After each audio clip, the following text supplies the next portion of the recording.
Hey guys, welcome back to Femicide in Turkey, where I make videos about the victims of femicide cases in Turkey. For today's video, I am covering the insane case of Hatun Sürücü, so let's just get right into it. Hatun Sürücü was born on January 17th, 1982 in Berlin, Germany. And even though she was born in Berlin, Germany, her parents had actually just recently immigrated to Germany from a small village in Turkey. So her parents grew up in Turkey and they were both working as shepherds, but in the 1980s, they decided that they wanted to expand their options, and like many other Turks in the 1980s, they immigrated to Germany. And when they immigrated to Germany, they ended up having 9 children, and Hatun was one of these children. Now, I'm just going to go on a side note. If you are not familiar with the geography of Turkey, the area that Hatun's parents were from is a notoriously conservative, more traditional area. Her parents were from an Anatolian region. They grew up in a village right outside of Erzurum, Turkey, and this is generally a more traditional, conservative area to grow up with, and they had those conservative beliefs. If you're not aware, Turkey is quite similar to the US in the sense that it is split in half politically and traditionally. In the US, the North is traditionally more liberal and the South is traditionally more conservative. And in Turkey, it's the exact same thing. The west of Turkey is more liberal and the east of Turkey is more conservative. So Hatun's family grew up in kind of a conservative, traditional lifestyle. They followed the Islamic beliefs. They were a Kurdish Sunni family. And so when they moved to Berlin, Germany, and they started having all their children, they wanted their children to also adopt these traditional beliefs. It was extremely important to the Sürücü parents that their children adopt these traditional conservative beliefs. So even though all these 9 children grew up in Germany, in Berlin, Germany nonetheless, a very modern, hip place, even though they grew up in Berlin, Germany, they were extremely isolated from the outside world. The parents made sure that they didn't have any German friends whatsoever. They sent the children to a 100% Turkish school. I believe the curriculum was all spoken in German, but genetically speaking, all the students were of Turkish descent. Their families all had immigrated from Turkey. So as you can understand, the parents of Hatun really wanted her to adopt these traditional beliefs. And for the most part, everything was fine. The 9 children all adopted these traditional beliefs. Nobody really questioned it, and they were all a happy family. Except Hatun was always kind of the black sheep of the family. She questioned everything. She questioned all these beliefs that she was being told and that she was forced to adopt these traditional values that she just wasn't interested in. She was curious about making German friends and exploring other cultures and expanding her education.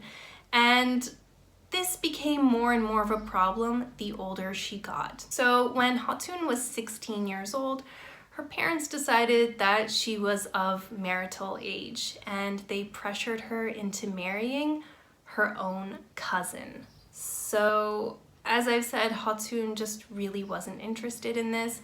She wanted to be a free woman. She wanted to get her education and live her own life very freely.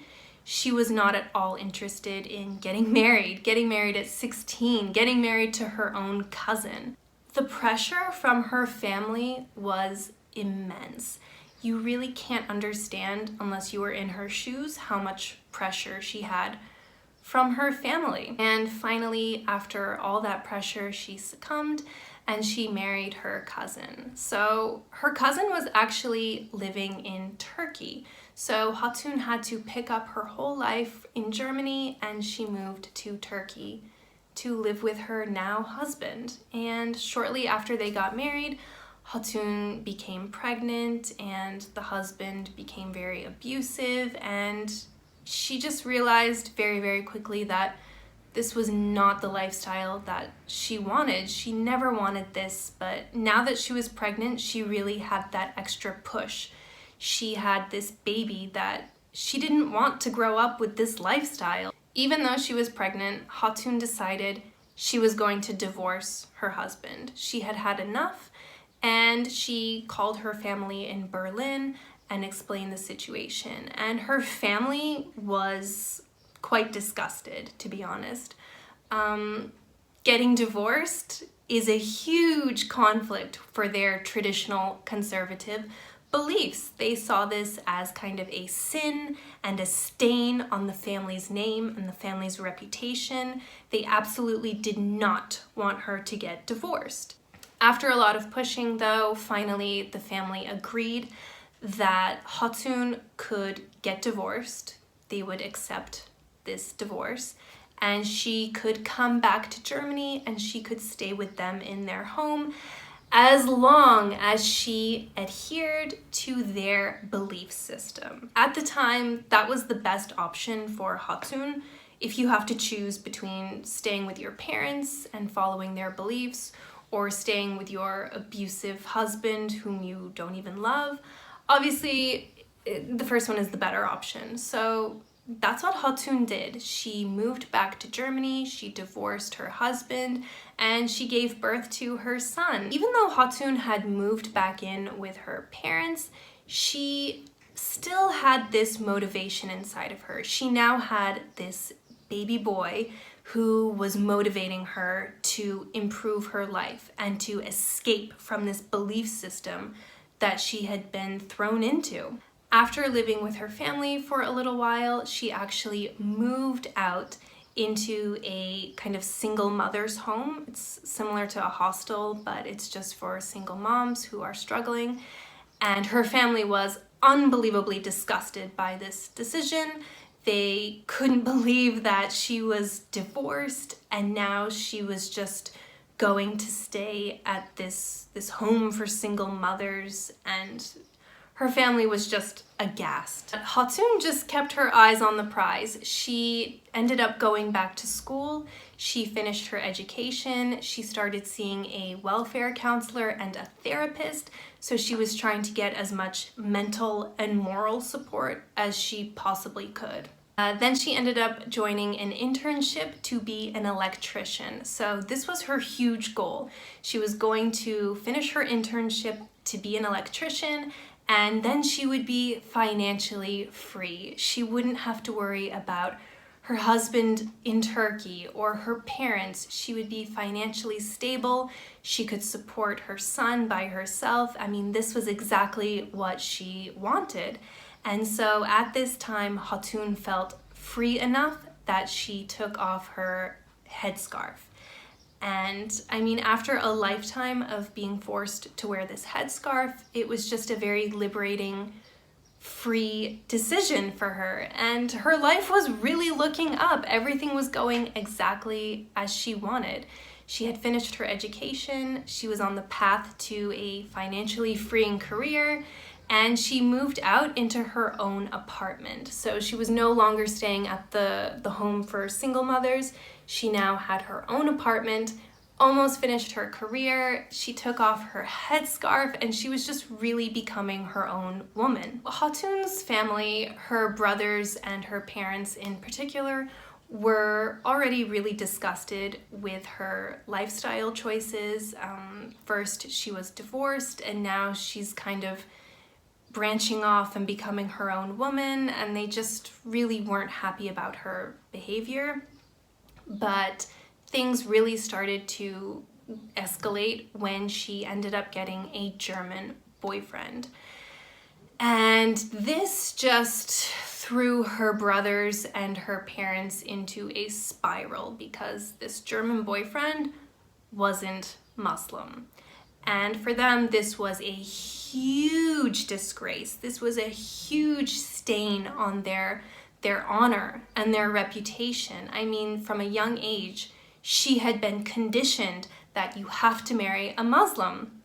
And now here she is, a single divorced mother, not wearing her headscarf, and she has a German, non-Muslim boyfriend. Her brothers were so disgusted with her behavior that they decided they needed to do something about it. And this is where I will introduce you to her 3 brothers, and they will play a huge role in the story ahead. Hatun had 2 older brothers. Their names were Alparslan and Mutlu, and she had 1 younger brother. His name was Ayhan. And these 3 brothers were really disgusted with Hatun's lifestyle choices.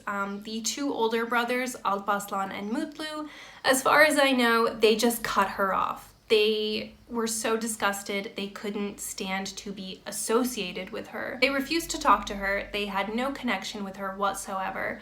But her younger brother, Ayhan, was actively trying to convince her to change. He was actively, disgracing her, telling her what a sin it was. And in 2005, things really started to go downhill for Hatun.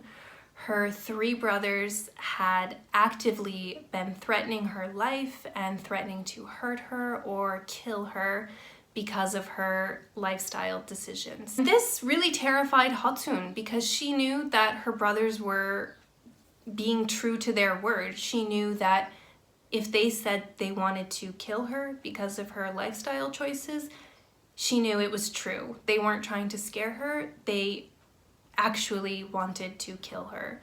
So Hatun was so terrified for her own life that she took her son, and for weeks on end, she ended up staying with her best friend, Gülşah. And Gülşah was also a Turkish woman. She was also a divorced single mother, and she really understood the position that Hatun was in. And for weeks, these 2 women stayed together. It was a very cramped situation because Gülşah had children and Hatun had her son, so they were all kind of crammed together in this tiny apartment and just hiding from Hatun's brothers, who were constantly actively threatening to end her life. So the 2 women lived like this for weeks on end. They were too afraid to leave the apartment if they didn't have to, and Hatun finally decided that she needed to do something. She wanted to go to the police and try to report her brothers. And she went to the police, and unfortunately they told her that there was nothing they could do. I think the German police just didn't really believe that anything was going to happen. I think the German police thought that the brothers were probably being dramatic and they just wanted to scare her, but they didn't really believe that an honor killing was gonna happen in Germany. After the police rejected helping her, Hatun reached out one last time to a welfare counselor, explaining the situation, explaining how terrified she was, that she has her son and she's hiding and her brothers are threatening to end her life. And the welfare counselor also did nothing because they didn't know what to do. They didn't know how seriously to take this. And so February 2005 rolled around. As I said, Hatun's 2 older brothers weren't really associating with her, but her younger brother Ayhan was constantly trying to convince her to change. And on February 7th, 2005, Hatun was actually waiting at a bus stop, and her brother Ayhan came up to her, and at this bus stop he was talking to her, and like always they were having a heated argument about Hatun's lifestyle. He just couldn't let it go. And I guess it was at this point that Hatun kind of snapped at him, and she said something along the lines of, "It's not your business, it's my life, and I will sleep with whoever I want to sleep with." And after she said that, Ayhan just snapped. He pulled a gun out of his pocket and he shot his sister in the head 3 times, killing her. After he killed her, he just left the scene, and later the police found Hatun's body. However, they had no idea who had committed this crime. After Hatun was shot, the police came and they found her body, and they had no idea who had committed this crime against her because there were no witnesses, there were no CCTV footage cameras around, there was no evidence of who had committed this crime against Hatun. All they knew was that she had been murdered. So the next day, Ayhan, the brother who just shot his sister, he was hanging out with his girlfriend, Melek. And I guess they were walking through a crowded sort of train station area. And Ayhan was very calmly explaining to his girlfriend that he had murdered his sister last night and he did it for conviction. Those are his exact words. I killed her for conviction because she was a sinner. And he told his girlfriend to look around at all the Germans around them. And he said that he would have no problem killing any of those Germans either because they were all infidels. Upon hearing this, his girlfriend Melek was horrified. And after they met, she went to the police and the police immediately arrested all three brothers.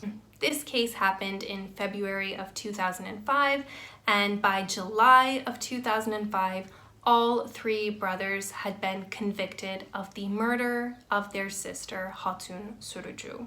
It wasn't until September of 2005 that Ayhan confessed to murdering his sister. Ayhan confessed to the murder, and now the police are questioning the two older brothers' involvement. And the police highly suspect that the two older brothers were very much involved. The police believe that the two older brothers had obtained the gun to murder her with and had also been playing as a watch-out to make sure that there weren't any witnesses. In fact, one of Hatun's friends, she testified against the brothers, saying that they had told her that they had obtained a weapon to kill Hatun with and that they had been a watch-out. So even though Hatun's friend testified against the two brothers in court and she said that, you know, they told her they had obtained the weapon to kill her with and that they had been a watch-out, there just wasn't enough evidence to convict them without a doubt that they had done that. So unfortunately, the two older brothers were acquitted and they were released, and yeah. So now the two older brothers have been released. They immediately fled Germany because that's exactly what you do when you're innocent, you flee the country. They both fled to Istanbul, Turkey, and later the acquittal was actually revoked. So the German court system decided that they wanted the brothers. They put a warrant out for their arrest. Unfortunately, by this time, the brothers had already fled to Turkey, and unfortunately, Turkey does not extradite its criminals. So to this day, Hatun's two brothers are happily living in Istanbul, Turkey, and they are happier than ever. They have their families and their children. They are surrounded by a more like-minded Turkish community. They could not be happier. So that leaves Ayhan. So as I said, in September of 2005, Ayhan admitted that he was the one who had shot his sister Hatun 3 times in the head. And in April of 2006, the court sentenced him to, get this, 9 years and 3 months in a German prison. 9 years. 9 years for killing his sister. And that was back in 2006. So by 2015, Ayhan was released and he is now a free man. I'm not sure if he's living in Germany or in Turkey. My guess is probably he moved to Turkey to be with his like-minded brothers, but yeah, he is now a free man. If you guys are interested, there was a really interesting documentary about this on YouTube, and there was actually a British news reporter who went to the prison while Ayhan was still serving his 9-year sentence, and he interviewed Ayhan in this prison about murdering his sister and how did he feel and does he regret it, and it is a fascinating interview. He mainly has bad memories of his sister, and they still weigh on his mind, he says. Just like the memories of the evening of the 7th of February 2005.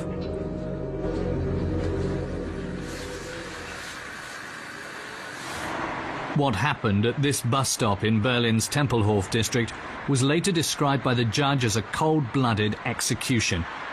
23-year-old Hatun accompanied her brother to the bus. She had no idea he was armed when she told him he should keep out of her life and stick to his own problems.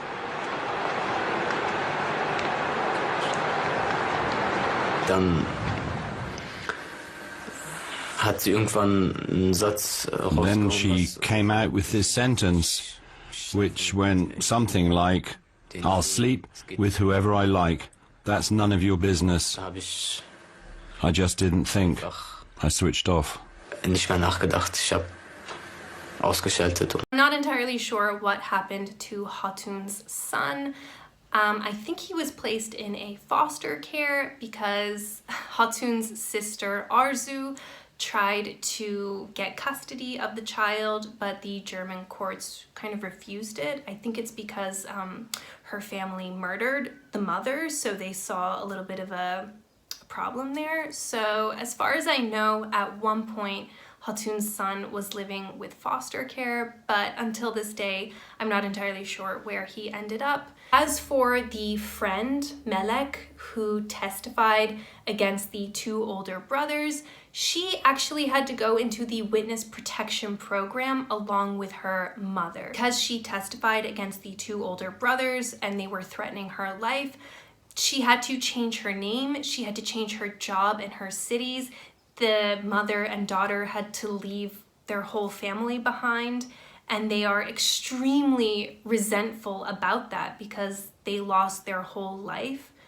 But testifying against them, you know, they were hoping that it was going to bring justice, and they do not see this as justice because the two older brothers they testified against walked free. And to this day, there is still an international arrest warrant out for Alparslan and Mutlu. But as I said, they are living in Istanbul, Turkey, and unless they enter the EU, there's no way for them to be arrested. I found this story to be extremely fascinating and tragic. If you have ever watched the mini-series on Netflix called Unorthodox, I highly suggest watching that if you want to understand this story a little bit better. The cases are extremely similar, like they are uncannily similar. Also, I found there was a film made 10 years after Hatun's death. Some German director, producer, they made a film about her life story. I think it was called A Regular Woman. I will just leave a link here if you want to watch it. It's fascinating. Mein Name ist HATUN SÜRÜCÜ, aber alle nennen mich Aynur. Sie könnte ich sein. Oder auch sie. Aber nee, das bin ich. Ich bin nur eine Frau. Mach uns ja keine Schande. Die sich nicht vorschreiben lassen will, wie sie und ihr Kind zu leben haben. Diese Ehe ist die Hölle. Erst verlässt du deinen Mann und jetzt verlässt du deine Familie. Und damit habe ich den Tod verdient. Nur stimmt es, dass Sie in einem Supermarkt shoppen? Gleichzeitig wollen Sie um einen Jungen kümmern und zur Schule gehen. Ich krieg das hin.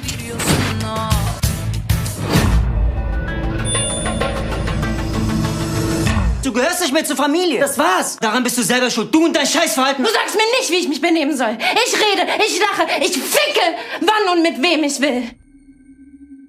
I really suggest you watch Unorthodox on Netflix if you really want to understand this story, because the stories are so unbelievably similar. The pressure from the family, the isolation. If you've watched Unorthodox, you know that it is about the Hasidic Jewish community, and they live in, I believe it was Brooklyn, New York.